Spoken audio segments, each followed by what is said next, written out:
O Senhor esteja convosco. Ele está no meio de nós. Proclamação do Evangelho de Jesus Cristo segundo Lucas. Glória a vós, Senhor. No 6º mês, o anjo Gabriel foi enviado por Deus a uma cidade da Galileia chamada Nazaré, a uma virgem prometida em casamento a um homem chamado José. Ele era descendente de Davi, e o nome da virgem era Maria. O anjo entrou onde ela estava e disse: Alegra-te, cheia de graça, o Senhor está contigo. Maria ficou perturbada com estas palavras e começou a pensar qual seria o significado da saudação. O anjo então disse-lhe: Não tenhas medo, Maria, porque encontraste graça diante de Deus. Eis que conceberás e darás à luz um filho, a quem porás o nome de Jesus. Ele será grande, será chamado Filho do Altíssimo, e o Senhor Deus lhe dará o trono de seu pai Davi. Ele reinará para sempre sobre os descendentes de Jacó, e o seu reino não terá fim. Maria perguntou ao anjo: Como acontecerá isso, se eu não conheço homem algum? O anjo respondeu: O Espírito virá sobre ti, e o poder do Altíssimo te cobrirá com sua sombra.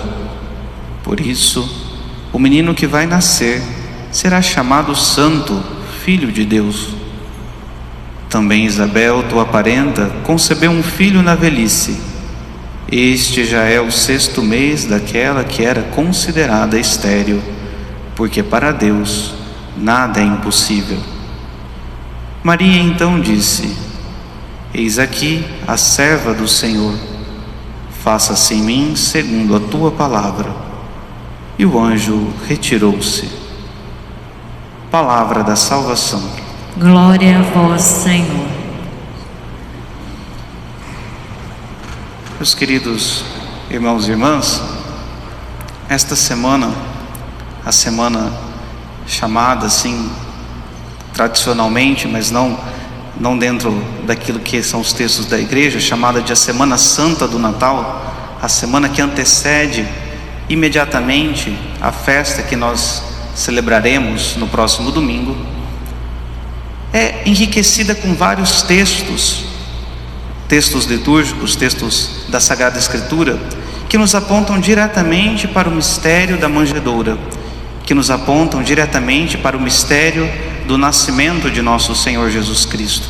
Aqueles que foram à missa no último domingo ouviram a leitura do profeta Isaías, e naquela ocasião eu comentei a respeito de como nós, seres humanos, devemos corresponder à graça de Deus. E hoje a liturgia é bem similar, as leituras são bem parecidas, e gostaria de comentar como Deus prepara a graça desde toda a eternidade. Porque é certo que se Deus escolheu a cada um de nós, se Deus nos chamou, e se Deus espera algo de cada um de nós, é certo que Ele prepara desde toda a eternidade as graças que nós precisaremos para desempenhar aquilo que Ele espera de nós. Nós ouvimos, melhor dizendo, a leitura do profeta Isaías, que foi dito a Acás, rei de Israel: será dado um sinal, uma virgem conceberá e dará à luz um filho. E nós podemos pensar que Deus, em um dado momento da história, viu que era necessário uma intervenção maior. Em um dado momento da história, depois de muito os homens terem se desviado do caminho de Deus, talvez Deus pensou: acho que agora será preciso um remédio daqueles que é o mais potente de todos. Vou mandar meu filho. Mas acontece que em Deus não há tempo, em Deus não há presente, em Deus não há passado e não há futuro, existe apenas o presente. Em Deus existe apenas a eternidade. E desde toda a eternidade, quando Deus nos criou, quando Deus criou a humanidade, Deus sabia que uma hora a humanidade iria se afastar dele. E então, desde toda a eternidade, Deus preparou a humanidade com graças especiais para a vinda do Messias. Quando Deus dirige a palavra a Acás, não foi ali que Deus decidiu. Deus já havia decidido desde toda a eternidade, desde quando viu o pecado dos nossos primeiros pais, de que Ele iria acumular de graças pessoas na história da salvação, para que colaborassem com o seu plano redentor. E assim foi feito. Deus enriqueceu de graças. Nós ouvimos no sábado passado toda a genealogia de nosso Senhor Jesus Cristo, e cada uma daquelas pessoas foi enriquecida com graças especiais, para que pudessem colaborar com o plano da redenção.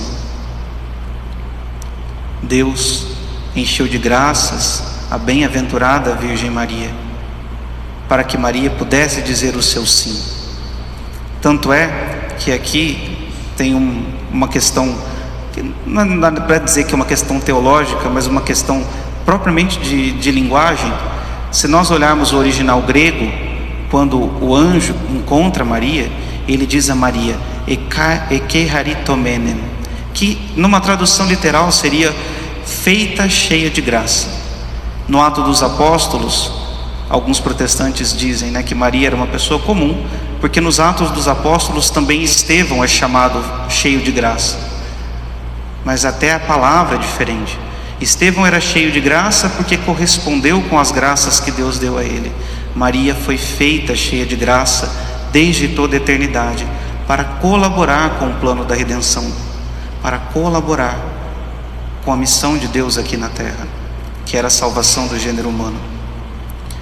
Pois bem, isso como se aplica a nós? Bom, Deus enriqueceu os seres humanos desde o começo da nossa história com graças especialíssimas. E hoje nós ouvimos o texto da vocação de Maria. Deus enriquece também a cada um de nós com graças especialíssimas, para que realizemos bem a nossa vocação. Deus chama cada um de nós a algo aqui na terra. Deus nos chama a sermos santos, a nos santificarmos através da nossa vocação específica, seja o matrimônio, seja a vida sacerdotal, a vida religiosa consagrada, o celibato apostólico. Cada um de nós é chamado a algo neste mundo, e desempenhando aquilo, nós devemos nos santificar. E nós temos a certeza de que Deus nos enriquece com a sua graça. Deus nos enriquece com a sua graça, para que nos santifiquemos através da nossa vocação. A essência do cristianismo, a finalidade do cristianismo é a graça do Espírito Santo derramada por Cristo nos nossos corações. Isso é definição de fé. E tudo aquilo que nós fazemos nessa vida, ou é operação da graça, ou é preparação da graça para desempenharmos bem a nossa vocação. Por isso, meus irmãos, no dia de hoje, nesta semana que antecede o Natal, peçamos a Deus a graça de não deixar a graça passar.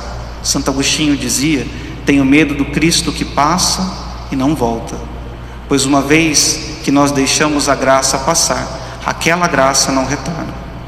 Deus dá outras graças, Deus nos chama de outras formas também, mas aquela graça específica, uma vez que passa, ela não retorna mais. E no fim de nossas vidas, nós seremos julgados pelas graças que deixamos passar. Aquela graça que Deus enviou a você para resistir à tentação do pecado, aquela graça que Deus enviou a você para fazer bem aquele dia de trabalho, aquela graça que Deus enviou a você para cuidar bem de sua família.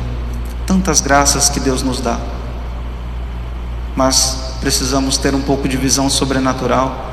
Precisamos pedir a Deus que abra os nossos olhos, abra a nossa inteligência, para que possamos ver, para que possamos tocar, para que possamos assentir a sua graça, assim como Maria, no evangelho que nós ouvimos, dizer com muita alegria: eis aqui o servo do Senhor, faça-se em mim segundo a tua palavra. Assim nós seremos enriquecidos com as graças que Deus reservou para nós desde toda a eternidade. Quando pensou em cada um de nós, quando pensou na nossa vocação, quando pensou na nossa família, quando pensou onde iríamos morar, qual seria o nosso emprego e todas as outras circunstâncias que nos envolvem, que nos rodeiam. Peçamos então, na Eucaristia que iremos receber, um coração como o de Maria, que acolhe a graça, que sabe perceber a graça que passa e não deixa ela ir embora, mas pega logo e assim cumpre a vontade de Deus na sua vida. Que Deus nos ajude a abraçarmos a graça e a cumprir a sua vontade em nossas vidas. Louvado seja nosso Senhor Jesus Cristo.